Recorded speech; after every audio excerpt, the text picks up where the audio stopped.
got a couple Biden clips if you want to hear what he has to say, our president has to say about this. Just a quick little, just some small little updates here as we go, because news just keeps breaking. News keeps rolling in, just a little bit, some updates here. A NATO response force has been activated for the first time ever as a defense measure to reassure allies on Russia's border. NATO, for really the first time since it's been created. Formed, it has is actually testing out this idea of their sort of military. I mean, they needed a reason to do it. They've had it there for a while. It's never been activated, so it's like why not? Why not now? Yeah. Well, now's the time to check it out. And then Chinese state media said that Putin and President Xi Jinping spoke on Friday. Putin agreed to open negotiations to end hostilities. Don't know how those two things are connected, but okay. There's other ways it could be connected. It's got to do with our president here. This is him talking at a press conference yesterday. President Biden, the aggression cannot go unanswered. Putin has committed an assault on the very principles that uphold the global peace. But now the entire world sees clearly what Putin and his Kremlin and his Kremlin allies are really all about. This was never about a genuine security concerns on their part. It was always about naked aggression, about Putin's desire for empire by any means necessary, by bullying Russia's neighbors through coercion and corruption, by changing borders by force, and ultimately by choosing a war without a cause. Putin's actions betray his sinister vision for the future of our world, one where nations take what they want by force. But it is a vision that the United States and freedom-loving nations everywhere will oppose with every tool of our considerable power. The United States and our allies and partners will emerge from this stronger, more united, more determined, and more purposeful. And Putin's aggression against Ukraine will end up costing Russia dearly, economically and strategically. Why is he so hard to follow? I honestly zoned out there for a second. He's so hard to follow. No, it's not you. I'm telling you, this is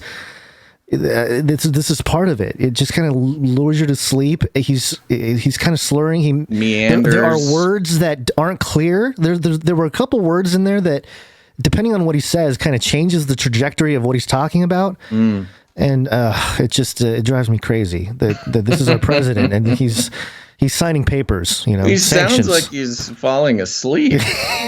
This is. Oh man, I don't want to spend too much time looking for that spot. No, that's okay. We can just move on. But it is fascinating. This whole thing about the sanctions is an interesting aspect of our world, like the current world order. Yeah, like the current world order after World War II. War is not supposed to be about gaining land, gaining geography, gaining control of another location. I mean, war is just supposed to be about, economics. You're supposed to, go to war and use it to somehow economically, changing the flow of money. Yes, a generative action for money purposes. It's for, financial conquering. That's what every war, at least that the U.S. has been involved with, or any major democracy, is just like, you don't really go to war unless you need some oil or you need to push somebody around and you need to do that. Well, the U.S. is sitting in a nice spot too, in terms of NATO. Geographically, they're kind of the furthest away, so it's sort of like, no. like you guys initiate military over there. We'll just kind of sign some papers over here. Well, see, and that's the point about the NATO response force is that the U.S. is not going to put boots on the ground, right? And nobody probably will. And if they do, it'll be under NATO. They're not under U.S. NATO, troops; they're NATO troops. Yeah. So, it's not necessarily a war between the U.S. and Russia. It's NATO and Russia. Yeah. But these economic sanctions are hilarious because that is the way, current New World Order wars are fought is economically. But it's interesting that Putin just doesn't care.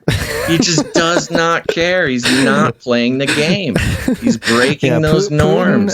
It appears Putin has rolled out It rolled out the big guns, like literally. Yeah. And in comparison, in a new world order sense, yes, it's a really stupid move, because by doing so, he's just bringing the wrath of the economic war machine against him with sanctions and sanctions and sanctions. But he just doesn't care. He's on his own game, man. It is. Well, I loved how Trump said, from a real estate perspective, Putin's got a great thing going. Sweet move. Yeah, no, I saw the New York Times article talking about Trump sides with Putin, divides Republicans. It was oh no, sides with Putin. Side with Putin. This is President Biden. Responding to the sanctions here. So talking about the sanctions. Did you underestimate Putin, and would you still describe him the way that you did in the summer as a worthy adversary? At the time, I made it clear as an adversary, and I said he was worthy. I didn't underestimate him. And I've read most of everything he's written. Did you read? I'm not being a wise guy. You heard the speech he made, almost an hour's worth of speeches, why he was going into Ukraine. He has much larger ambitions in Ukraine. He wants to, in fact, reestablish the former Soviet Union. That's what this is about. And I think that his ambitions are completely contrary to the place where the rest of the world has arrived. You're confident that these devastating sanctions are going to be as devastating as Russian missiles and bullets and tanks? Yes, Russian bullets, missiles, and tanks in Ukraine. What? Yes, I am. In Ukraine, specifically. That's the weirdest thing. Again, I don't know. It just makes me sad, but also